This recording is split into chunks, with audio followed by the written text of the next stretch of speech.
Process একদম সহজ করে ভাবো। এইচএস 2025 এর টার্গেটে আমরা কি chapter general principle and process of isolation and elements তার দুটো ক্লাসের মাত্র ভিডিও আমরা শেষ করার প্রতিশ্রুতি দিয়েছিলাম। তো আজ সেকেন্ড ক্লাসে আসছি, মানে এই ক্লাসেই চ্যাপ্টারটা কমপ্লিট করে দেবো, তাই না? তো আগের ক্লাসেই পুরো চ্যাপ্টারটার আইডিয়া আমি দিয়ে দিয়েছিলাম, যা যা কোশ্চেন পড়ে। কিছু ছোটখাটো এক্সেপশনাল জায়গাগুলো একটু ক্লিয়ার করে নিতে হবে যেখান থেকে কোশ্চেন পড়ে। এইটা দেখে নিলে কিন্তু আর কোনো কিছু বাদ থাকবে না, পুরো কমপ্লিট, তাই না? দেখে নাও কি কি জিনিস করতে হবে। দেখো আগের দিনের ক্লাসটা কিন্তু আগে দেখে নেবে, না হলে কিন্তু প্রবলেম হবে। দেখো আমরা সিলেবাসের মধ্যে জিঙ্ক আছে, জিঙ্ক সালফাইড, জিঙ্ক ব্লেন্ড থেকে জিঙ্ক তৈরি হয়। যা প্রসেস হয় প্রসেস করবে। প্রথমে এনে কি করছিলে, প্রথমে ক্রাশ চূর্ণীকরণ করছিলে, কনসেন্ট্রেশন গাঢ়ীকরণ করছিলে, যেহেতু সালফাইড ফোর্থ ফ্লোরেশন মানে ফেনাভাসন পদ্ধতিতে গাঢ়ীকরণ করবে, ওগুলো যেমন আছে তেমন। এখানে তারপরের যে স্টেপটা রোস্টিং। রোস্টিং মানে কি বলা হয় বলতো? তাপজারণ। সালফাইডের ক্ষেত্রে তাপজারণ করা হয়, অক্সিজেন দিয়ে হিট করা হচ্ছে।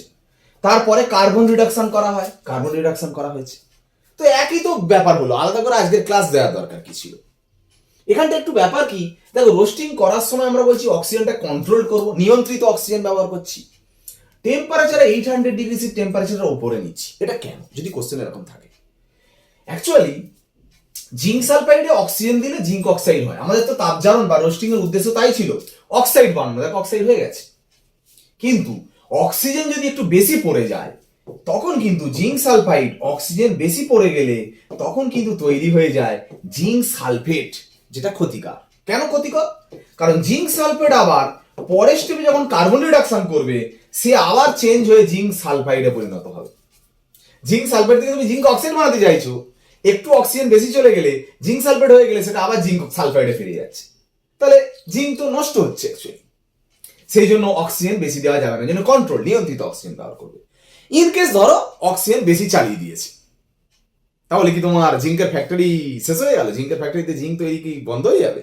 না, টেম্পারেচারটা যেন বেশি রাখতে হয়। ইন কেস যদি জিঙ্ক সালফেট তৈরি হয়ে যায়, টেম্পারেচার যদি হাই দাও, তাহলে এইটা ভেঙে গিয়ে আবার সেটা জিঙ্ক অক্সাইডে পরিণত হবে। সেই জন্য দুটো এটা কন্ট্রোল করা হবে, আবার 800 ডিগ্রি সির ওপরেও রাখা হবে, যাতে জিঙ্ক সালফেট না তৈরি হতে পারে। বুঝা গেল? তারপরের স্টেপে কার্বন রিডাকশন যখন করছো, কার্বন দিচ্ছ। এক্সেস কার্বন কেন, অতিরিক্ত কার্বন কেন? কার্বন রিডাকশন আমরা বিগালক দিচ্ছিলাম, ফ্লাক্স। এখানে নো ফ্লাক্স, কোনো ফ্লাক্স দেওয়া হচ্ছে না। টেম্পারেচার 1300 থেকে 1400 ডিগ্রি রাখা হয়। কেন এগুলো কেন? প্রথম কথা বলি শোনো। প্রথম যদি আমি বলি ফ্লাক্স দেওয়া হয় না কেন, বিগালক দেওয়া হয় না কেন, ফ্লাক্স কি করছিল বলতো? এর মধ্যে যে অশুদ্ধিগুলো ছিল তার সঙ্গে বিক্রিয়া করে ধাতু মল, মানে যেটা স্ল্যাগ তৈরি হচ্ছিল, যেটা ধাতু থেকে আলাদা লেয়ার হচ্ছিল, দুটোকে সেপারেট করে দিচ্ছে। একটা কথা হচ্ছে কি, জিঙ্কের বয়েলিং পয়েন্ট হচ্ছে 920 ডিগ্রি সি। এত কম, মানে যখন এই হিটটা করা হয় 1300 থেকে 1400 ডিগ্রি সি, তোমার কি মনে হয় জিঙ্কের বয়েলিং পয়েন্ট 920 ডিগ্রি, মানে জিঙ্ক তো বাষ্পীভূত হয়ে যাচ্ছে, বয়েলিং হয়ে যাচ্ছে। তা জিঙ্ক যদি বাষ্প হয়ে যায় তো অশুদ্ধিগুলো তো তলায় পড়ে থাকছে। তো সেই অশুদ্ধিগুলোকে আবার দূর করার জন্য ফ্লাক্স দেওয়ার কি প্রয়োজন আছে? তোমার বেকার খরচ বাড়িয়ে লাভ কি? সেই জন্য এখানে ফ্লাক্স ইউজ করা হয় না। এখানে তো জিঙ্ক তো ভেপার হয়ে যাচ্ছে। এবার কথা হচ্ছে কার্বন কেন এক্সেস দেওয়া হয়। দেখো এই কার্বন রিডাকশনের যে প্রসেসটা লেখা হয়েছে, সবসময় যে কার্বন রিডাকশনে এই জিঙ্ক প্লাস সিও হয় সেরকম নয়, জিঙ্ক প্লাস CO2 হতে পারে। একটু যদি অক্সিজেন বেশি, মানে এই রিয়াকশনের দ্বারা দেখো CO2 তৈরি হলো। CO2 তৈরি হলে কি প্রবলেম? CO2 যে তৈরি হয় এই রিয়াকশনটা উভমুখী, মানে দুদিকে চলে যাবে, এদিকেও যায় আবার এদিকেও যায়। তাহলে এদিকে গেলে আবার তো জিঙ্ক অক্সাইডে চলে যাবে। তাহলে এদিকে যাতে না যেতে পারে সেই জন্য CO2টাকে নষ্ট করে দিতে হবে, আমাকে এটাকে ধ্বংস করতে হবে। ওই জন্য এর মধ্যে আবার যদি কার্বন দিয়ে দাও তাহলে CO2টা কার্বনের সঙ্গে রিয়াকশন করে 2CO হয়ে যাবে, এদিকে আর রিয়াকশন যাবে না। ওই জন্য CO2কে মারার জন্য কার্বন দেওয়া হয়। ওই জন্য কার্বন একটা এই কাজে লাগছে আবার এই কাজে লাগছে, দু কাজে লাগছে বলে ওই জন্য এক্সেস অতিরিক্ত পরিমাণে দেওয়া হচ্ছে। আর এই রিয়াকশনটা হচ্ছে এন্ডোথার্মিক রিয়াকশন, মানে তাপ শোষী, তাপ শুষে নেয়। ওই জন্য বয়েলিং পয়েন্ট 920 ডিগ্রি সি, ওই জন্য টেম্পারেচার 1300-1400 কেন রাখা হয়েছে বলেছে? 1300-1400 থেকে তাপ শুষে নিলে শুষে কত শুষে নেবে, মানে 920 নিচে নামবে না। আর তুমি যদি এটা 920-তে রাখো তাহলে শুষে নিলে 700 হয়ে যাবে, তখন আবার 920 যেহেতু বয়েলিং পয়েন্ট, জিঙ্ক আবার বাষ্প হবে না।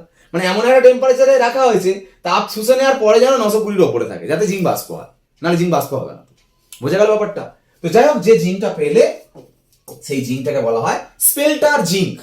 একটা অশুদ্ধ জিঙ্ক তৈরি হলো, তারপরে আবার পিউরিফিকেশন করবে। ঠিক আছে, নেক্সট দেখো টপিকে আসছি, copper form copper pyrites. Copper পাইরাইটিসের ফর্মুলা এটা। ঠিক, রোস্টিং করছো ফার্স্ট, মানে যে রোস্টিং মানে তাপজারণ। তাপজারণের আমাদের উদ্দেশ্য কি? এম কি? অক্সাইড বানানো। অক্সিজেন দিয়ে হিট করে আমাকে অক্সাইড বানানোর উদ্দেশ্য। কিন্তু কপারের মানে রোস্টিং করার সময় অ্যাকচুয়ালি অক্সাইড হচ্ছে না। কেন? দেখো, এই যে কপার পাইরাইটিসকে অক্সিজেন দিয়ে হিট করলে দেখো কি হচ্ছে, Cu2s, FeS আর SO2, মানে Cu2O হচ্ছে না। কেন হচ্ছে না জানো? Cu2OS, হ্যাঁ, অক্সিজেনের সঙ্গে রিঅ্যাকশন করে Cu2O হয়, কিন্তু এ এত বাজে ছেলে, এই যে FeS, এ কি করে আবার এই Cu2O এর সঙ্গে রিঅ্যাকশন করে এটাকে করে দেয় আবার Cu2s করে দেয়, আর FeS টা হয়ে যায় FeO। মানে Cu2s কে তুমি যতই CO করার চেষ্টা করো সেই Cu2s পরিণত হয়, ওই জন্য Cu2s ই থেকে যায়। আর FeS তো আছেই, ঠিক আছে, আর কিছুটা FeO হয়ে গেল। ওই জন্য মিক্সচারে কি থেকে যায়, মানে এই যে রোস্টিং করার পরে কি হয়, Cu2s থাকে, FeS থাকে আর FeO থাকে। ওই জন্য পরের স্টেপে স্মেল্টিং করা হয়, বিগলন। এখানে স্মেল্টিং করার সময় কার্বন অ্যাড করা হয়, অক্সিজেন অ্যাড করা হয়, সিলিকা অ্যাড করা হয়। কার্বনটা কিন্তু এখানে কি হিসেবে কাজ করে জানো? ফুয়েল, জ্বালানি হিসেবে কাজ করে। অক্সিজেনটা কি হিসেবে কাজ করে? অক্সিজেনটা কি হিসেবে কাজ করছে দেখো ভালো করে, সেম Cu2s কে O2 দিয়ে Cu2 হচ্ছে, কিন্তু আবার FeS রিঅ্যাকশন করে আবার তাকে Cu2s করে দিচ্ছে। এবার সিলিকাটা কি কাজ করছে? সিলিকা এখানে বিগালক, ফ্লাক্স হিসেবে কাজ করছে, আম্লিক বিগালক। কেন বলো তো? এখানে ক্ষারীয় খনিজ মল আছে। খনিজ মলটা কোনটা ক্ষারীয়? এইটা FeO। FeO এর সাথে SiO2 রিঅ্যাকশন হবে। FeO হচ্ছে বেসিক, SiO2 আম্লিক অ্যাসিডিক। রিঅ্যাকশন করে ধাতু মল FeSiO3, যেটা হচ্ছে তোমার স্ল্যাগ গঠন হবে, হয়ে ধাতুর থেকে আলাদা হয়ে বেরিয়ে যাবে। মানে ওই জন্য সিলিকাটা দেওয়া হয়েছে।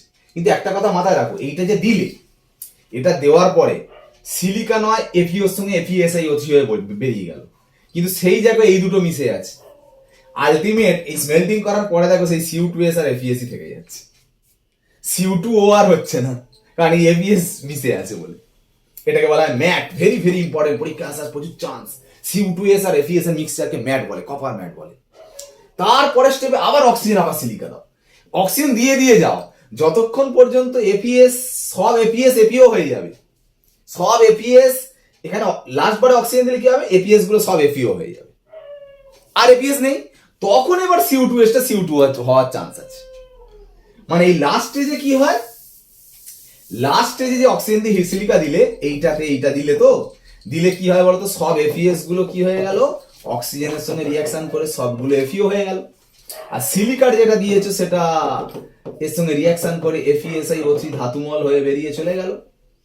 এবারে আর FeS নেই, ডিস্টার্ব করার কেউ নেই। Cu2s এবার অক্সিজেনের সঙ্গে রিঅ্যাকশন করে এতক্ষণ পরে দেখো Cu2O হচ্ছে। কিন্তু এখানে আবার কি,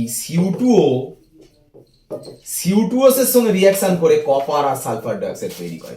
এখানে বাইরে থেকে কার্বন ইউজ করা হচ্ছে না, কার্বন রিডাকশন নয়, এটা আকরিক নিজেই রিডিউসিং এজেন্টের কাজ করছে, যেটাকে বলে সেলফ রিডাকশন। আগেও বলা হয়েছে, নিজেই বিজারণ হয়ে যাচ্ছে, শত বিজারণ প্রসেস। খুব ইম্পর্টেন্ট এটা, এটাও খুব ইম্পর্টেন্ট, শত বিজারণের বিক্রিয়া। হ্যাঁ, নিজেই Cu2s বিজারকের কাজ করছে, করে কপার করছে। আর এই কপার তৈরি হওয়ার সময় কপার মেটালের ভিতর দিয়ে সালফার ডাইঅক্সাইড গ্যাসটা বেরোয় বলে একটু ফাঁপা মানে ফোস্কার মতো দাগ হয়ে যায়, যেটাকে বলা হয় ব্লিস্টার কপার। খুব ইম্পর্টেন্ট এই তিনটে জায়গা, ম্যাট, ব্লিস্টার কপার আর শত বিজারণ, মানে হচ্ছে সেলফ রিডাকশন। এই যে তিনটে জায়গা থেকে কোশ্চেন আসে। নেক্সট যাচ্ছি, দেখো আয়রন ফ্রম হেমাটাইট Fe2O3 থেকে তৈরি হচ্ছে। ঠিক আছে, হেমাটাইট থেকে যখন আয়রন তৈরি করবে, দেখো এটা একটা চুল্লি, মালুদ চুল্লি, ব্লাস্ট ফার্নেস। নিচে টেম্পারেচার বেশি, 2200 কেলভিন, 1500 কেলভিন, 1270 কেলভিন, 500 থেকে 900 কেলভিন টেম্পারেচার। ঠিক আছে, তো এখানে ওর থাকে, ওরটা মানে কোনটা, এই হেমাটাইট। লাইমস্টোন মানে ক্যালসিয়াম কার্বনেট। কোক এখানে ফেলা হয় একটা কোন কাপ সিস্টেমের মাধ্যমে আস্তে আস্তে ধীরে ধীরে ফেলা হয়, মানে অল্প অল্প অল্প করে পড়ছে। এখান থেকে অক্সিজেন যাচ্ছে, কোকটা যখন এখানে আসে, এই অক্সিজেনের সঙ্গে রিঅ্যাকশন করে CO2 তৈরি হয়। সেই CO2 যখন উপরের দিকে ওঠে আর নিচে থেকে, ওপর থেকে যখন কোক পড়ে, তাহলে ওপর থেকে কোক পড়ছে আর নিচে দিয়ে CO2 উঠছে। সেই CO2 কোকের সঙ্গে রিঅ্যাকশন করে 2CO তৈরি করে, কার্বন মনোক্সাইড। সে আবার উপরের দিকে ওঠে, উঠে এই দেখো Fe2O3 এর সঙ্গে রিঅ্যাকশন করে Fe3O4 হয়, সে আবার CO এর সঙ্গে রিঅ্যাকশন করে Fe তৈরি হয়। মানে এই জায়গাটায় আয়রন তৈরি হচ্ছে, মানে এটা রিডাকশন অঞ্চল। মানে এখানে বিজারণ হচ্ছে মেন, 500 থেকে 900 কেলভিন টেম্পারেচারে। এখানে কি হচ্ছে বলতো, কার্বনটা CO2 তে ট্রান্সফার হচ্ছে। এখানটা সিও তে ট্রান্সফার হচ্ছে, এই জায়গাটা কি হচ্ছে, ধাতুমল তৈরি হচ্ছে, মানে স্ল্যাগ তৈরি হচ্ছে। দেখো এটা এটা কি সিলিকা দিয়েছো, লাইমস্টোন দিয়েছো তুমি, এখানে লাইমস্টোনটা কি, বিগালক ফ্লাক্স। কেন ফ্লাক্স, এখানে লাইমস্টোন মানে ক্যালসিয়াম কার্বনেট, যেটা ভেঙে কি তৈরি, CaCO3 ভেঙে তৈরি হচ্ছে CaO। আর আয়রনের মধ্যে যে অশুদ্ধিটা থাকে মানে খনিজ মল, সেটা হচ্ছে SiO2। একটা জিনিস ভেবে দেখো, অশুদ্ধি CaO থাকলে দেবে SiO2, আর অশুদ্ধি SiO2 থাকলে দেবে CaO মানে CaCO3 ক্যালসিয়াম কার্বনেট, দিলে ধাতুমল স্ল্যাগ তৈরি হচ্ছে, বেরিয়ে যাচ্ছে।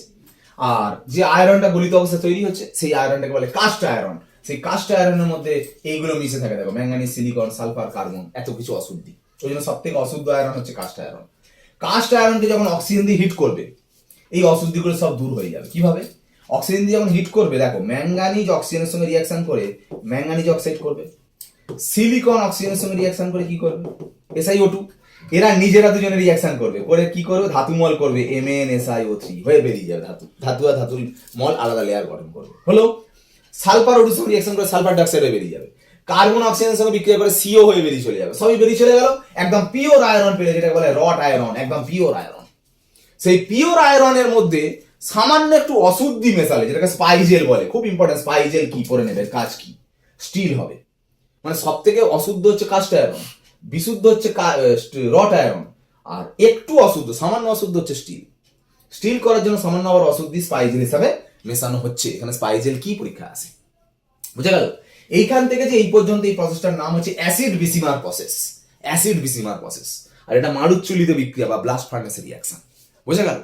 তো এইভাবে টোটাল যে জায়গাগুলো বললাম, যে আগের দিনের পড়ার সাথে আজকের পড়াটাকে ম্যাচ করো, কিছু কিছু এক্সেপশনাল জায়গা একটু ক্লিয়ার করে নাও। দেখো একদম পুরো কমপ্লিট। এবার কোশ্চেন অ্যান্সার যেগুলো আছে সেগুলো একটু প্র্যাকটিস করে নাও, পুরো চ্যাপ্টার কিন্তু কমপ্লিট, ঠিক আছে? আরো ইম্পর্টেন্ট যাতে যতটা কম সময়ের মধ্যে, কম ভিডিওর মধ্যে একদম বেসিক জায়গাটা নিয়ে আমি ভিডিও আসতে পারি, তার জন্য চ্যানেলে ফোকাস রাখো। আজ ক্লাস এখানে শেষ করলাম, ওকে বাই।